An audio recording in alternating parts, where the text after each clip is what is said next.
So if you could bring back any title in the WWE, what title would you bring back? Ooh, easy. The Divas champ. I knew it. I knew you were gonna You say it. knew. You I knew. knew it so much It's to my where in favorite. WWE 2K25, I actually have the Divas title in place for the in mid card title in my little Yeah, universe. yeah, that's so cool. It's my one of my favorites. I wasn't even paying attention to really be honest. I wasn't paying attention to wrestling during the time that it was around and big, but like now I would love to see it. Like there are just I feel like there's so many like good options for it. You know that they would just look good with it. Maxine Dupree, I would say. Maxine Dupree, Yeah, Chelsea Green. Chelsea There's a Green. few, and even if you do, throw it on somebody like again. Sorry to bring it up again, but back to 2K my universe, my Divas champion right now is Ivy Nile. Oh, see, that's a good one. Throw it on someone who's tough. That's the real definition of a diva. Tough, No. yeah. No, but like, what about you? I know, oh, man, yeah. Which one? There's probably many to choose from with you. The hardcore title for sure. The hardcore title was around the time when I started like consciously understanding wrestling. The hardcore title was big and relevant, and I just loved the idea of the 24/7 rule and like just not like the 24/7 championship. Oh. It was 24/7 championship is literally or was literally if you lived through that and not the hardcore title. That was literally a watered down comedic version of the hardcore title. Hardcore title was kind of more rough and tough. You could throw it on guys that maybe they weren't fit for a mid card title or mid card spot, but they just were so good. They like needed something that they had a certain uniqueness and fan base, and you could throw the hardcore title on them, and and you could give it to people that were up and coming too, and just like the whole 24/7 rule, like I said, and the matches it would go in backstage and.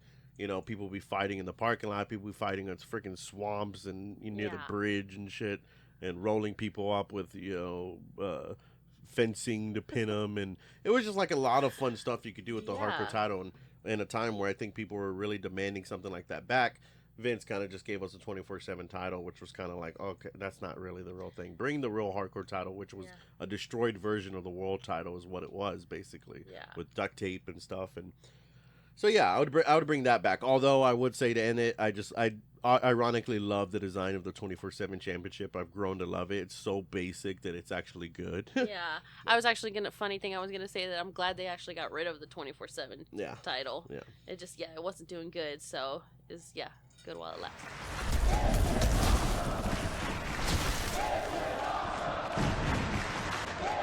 But yes, thank you for joining us here on the Jobber Circle Wrestling Podcast. We're going to go over pops and potatoes of the week.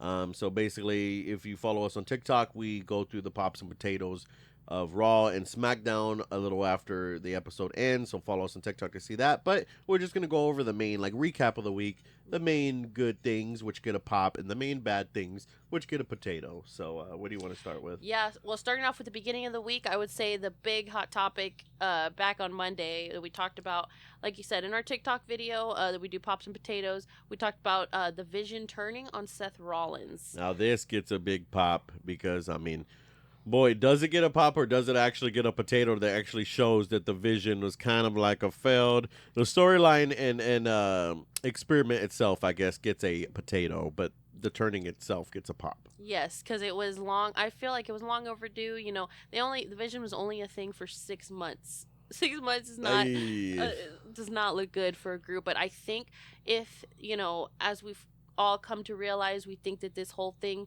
kind of is because of Seth Rollins dealing with his shoulder injury right now, which I would say that the whole thing is probably just a blessing in disguise because, they just were not going anywhere. I was already kind of noticing, like, okay, they're a faction, but they're, like, never together, and like, they don't participate in matches no together. chemistry, I'm sorry, no chemistry whatsoever. Yeah.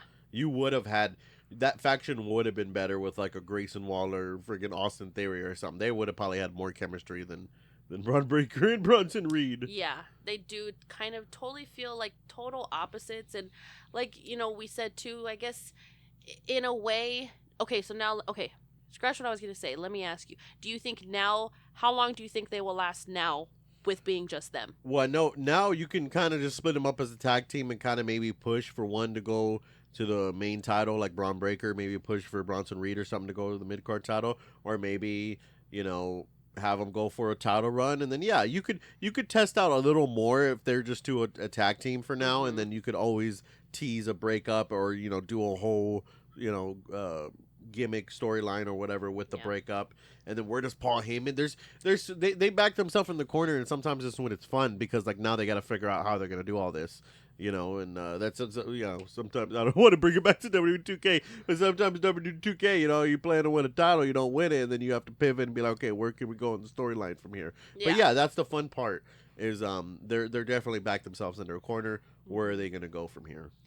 I probably don't see it lasting any longer past WrestleMania. Oh no, yeah, they'll give, okay. Yeah, I think that's a good timeline. I think they'll maybe try, especially because this is kind of like the time of the year where I know John Cena's retirement match is coming up. That's going to be a really big thing. But like you've even said too, like this kind of towards the end of the year where things will kind of start to slow down. They won't really have these big storylines. So in the beginning of the year is when they can kind of start fresh. So yeah, I don't see it happening for too much longer.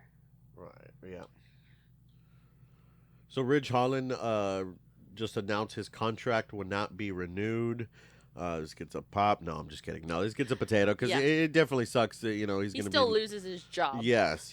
But I'm just saying honestly, it just sucks all the way around. Yeah. And the first comment you see on something like that is like, oh well, he took Big E from us. What do you expect? And it's like, yeah, but accidents happen and it sucks. But I just know if I was in that position, if I was Ridge Holland and I did that to Big E, I would just know like, okay, the end's coming. So let me just start saving my money and making sure I got things paid off. Like, so hopefully that's what he did, or he has a plan to go to what's next out the door. But yeah, he had the accident with Big E that, ended Big E's career, as Big E came out and said that, yeah, it's for sure he's not coming back. Yeah. They took him down to NXT. They kind of semi-humiliated him by putting him in a gimmick storyline where he was known to be reckless and injuring people. We thought that was punishment enough, and then they kind of like maybe let him go on his own to see if anything would happen. And yeah, I guess the fans are just, it just sucks that you get that stain on you because the fans, anytime you see him again, back to W2K, when I just see him in the game, like that's the first thing you think about is like, oh, that's the guy that injured Big E. Yeah. It just sucks. It really does. Yeah.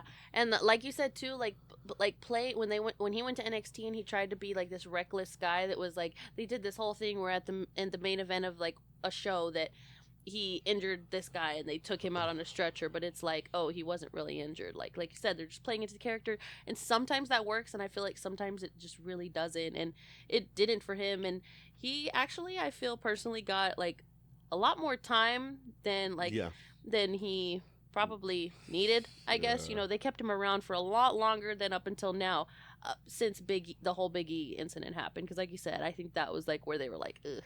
Like, they tried. They really tried. So, like you said, hopefully he's got his shit in order. Yeah, nice. Okay, so another big thing that happened this week that was really surprising in a good way, which would get a pop for me, is that Tatum Paxley's getting a title shot at Halloween Havoc. This gets a big pop. This, like you said, different and cool to see. Mm-hmm. I really was, we had this whole Battle Royal thing that happened on NXT, so now Izzy Dame, who apparently thought that she was going to win, is like not like she kind of looks mad at her, so I wonder where that's gonna end up with the whole like culling situation. Yeah, see, so that you can go so many ways with that. Maybe Tatum actually wins, and you have a feud between her and Izzy. I don't know, maybe she doesn't. Maybe Izzy cost her the match, but that's, you could go so many ways with that. But I don't know. I just think JC Jane and they're this Fatal Attraction V2, Toxic Attraction, or whatever it is. It's not working.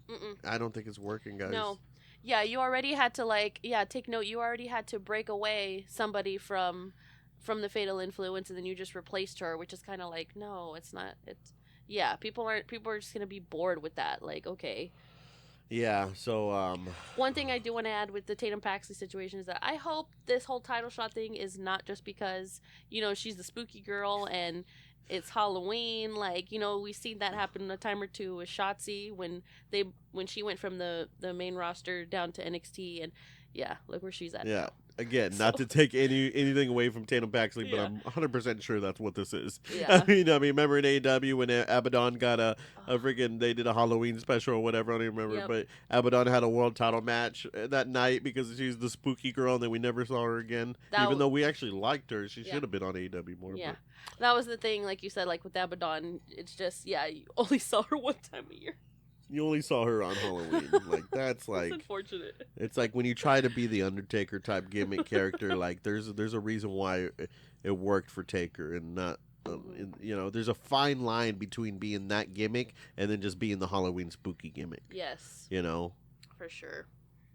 All right, so I think last episode we talked about Andrade being released from WWE, and then he just suddenly appears in AEW literally days later, and now all of a sudden he like disappeared again, and people have come to the realization that he actually did have a 90-day non-compete clause, and he just like totally either lied to AEW or was just like, oh, that's not a real thing, and still showed up on TV. So. No, this gets a pop because this just shows that Andrade just doesn't care. He's just like, I'm gonna go where I want to go, and he's like, yeah, there's no compete, yeah. Like, no, but apparently this whole thing started because he thought the 90 days were up, or I mean, maybe that wasn't even up. Bro, you just got fired. No, that's what I mean. The WWE's like, he's like, I didn't break my note. He's like, I waited 90 days, and WWE's like, okay, hold on. First of all, you didn't wait 90 days, and second of all, it wasn't 90 days, it was a year. Oh my god. I wonder, okay, now that I'm thinking, from when he had his last match, does he think that was from the 90 days? Yeah, technically I guess he's literally going about it like the last time I put in work.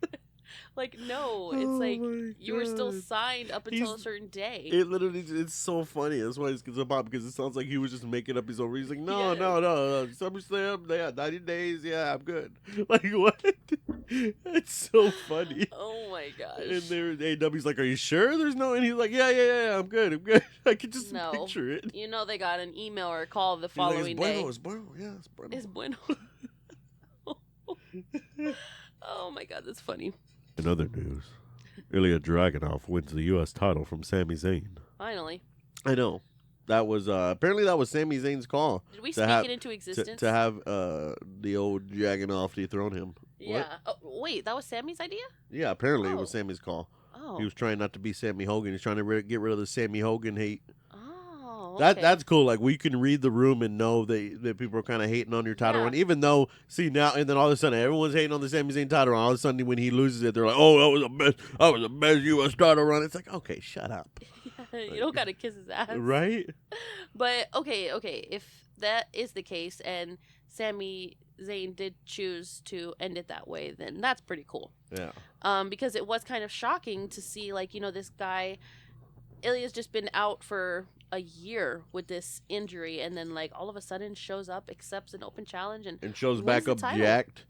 Oh, yeah, that's the thing with he's following the trend of like the Randy Orton, the AJ Styles. They like are gone for a long time and show up jacked, unlike Eddie Kingston.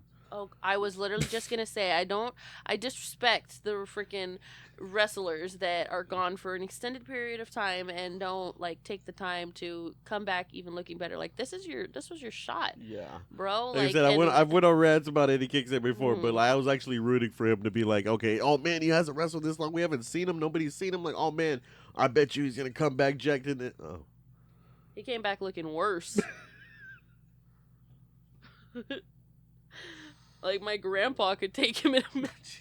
My grandpa looked better in a match. No. Oh my god, Jesus! I'm God. sorry. I mean, hey, we're no one to talk, so with all due respect. With all due respect, after we just fucking. It is funny. Yeah. But Ilya Dragunov winning gets a pop winning. Yes, for sure. Oh, and then one more thing to add is that, did you see that wrestler?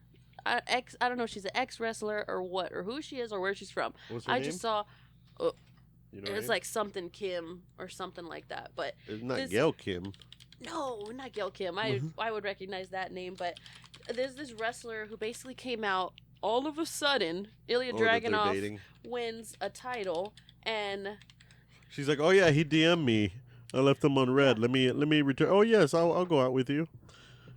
Yeah, see, I can't even find it.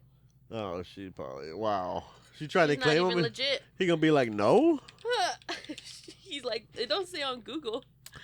Of course, that's how it be. They all come out the woodwork once you're the champ. Mm-hmm.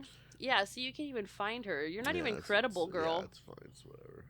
You're not even legit. Well, that gets a pop, but chick gets a potato for Know your place. But another potato is Rhea breaks her nose during the Japan tour. Did you actually see the picture? I was actually freaking. Yeah, right there. Yeah. Oh my god. Somebody says she Look looks at like her that dog. schnoz. Somebody says she looks like her dog because you know how she has that dog that looks like the dog from Target. Oh yeah. Where it has like the full. Jesus.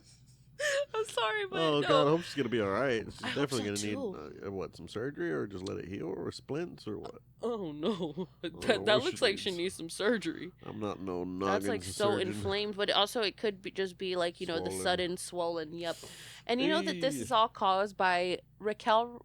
Basically, it was a move where Raquel Rodriguez used Io Sky as a weapon and threw her, like dodged her at Rhea straight square in the face, and I don't know what it was, but Yeah, messed her see, up. in a situation like that, that's hard to tell. Like, whose fault is it? You know, Right. did Rhea catch her wrong? Did Raquel throw her wrong? Did Io not give herself like enough oomph when she was getting thrown? Like, yeah.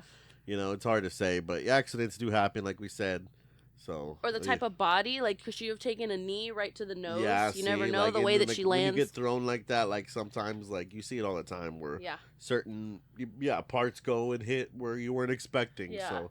It's like the worst when you the worst is of course like a moonsault or some kind of top rope move where somebody ends up getting kneed. I think it almost looked like during the AJ Styles John Cena match when he did the 450 splash, he kneed John Cena like right in the dick, and it's like, oh, that's like the worst of the mess ups. Or when it's not really a mess up, it just when you're throwing yourself like that, yeah, it's hard to target where it was gonna be. But see, on the AJ Styles John Cena, I think it was John Cena's fault because John Cena, even when he was waiting in the spot, was scooting too close. He was scooting and scooting. I was watching him scoot multiple he times. scooted too close. If he would have scooted just like an inch or two that way, AJ's knees would have been in the right spot. But instead, ended up landing on his fucking stomach and groin. Yeah. Poor John Cena. My boy tired. Nobody believes him. I know, nobody believes him. He literally came out with a tweet. I don't know if it was in the past couple of days, but he's like, oh, I know I've said this stuff before and this and that, but basically reassuring, like, no, my last match is... Maybe we feel robbed because half of his run was like the worst heel run of all time. Yeah, and not to mention... He's going to go down as the greatest of all time and the greatest or worst heel run of all time. Yeah, and not to mention like how they're like treating like his whole last match. Like, you're giving him a Saturday night main event. Do you know that the arena that they're holding the Capital One, the arena that they're holding his retirement match in, like times that the capacity by 3? Those were the amount of people just waiting in queue to get tickets to this match. That you can have so much of a bigger arena. You could do his retirement in his last match in a stadium. Yeah, they're losing money on that part because for a company who loves to upcharge and rip off their fans so much, like they really lost a huge opportunity there. Just how WWE is now hiring an AI storyteller. What if that's the thing that's been going on this whole time? Ever since they just have WWE on AI. They're doing AI ticket pricing, AI venues, AI storylines, AI bullshit, and like this AI literally ruined wrestling. Is that what it is? Yeah, because it really just seems like it's just going. Yeah. It literally seems like the company has been run by AI. That's my point. It's just like nothing makes sense. Yeah. Man, that's unfortunate, but hopefully, I don't know. Then what's Unreal for? We watched Unreal. Those people, what are those not doing their jobs? No, exactly. So that whole thing gets a potato. But anyway, anything else before we go? I don't think so. Yeah, don't think so. Just yeah. All right, later.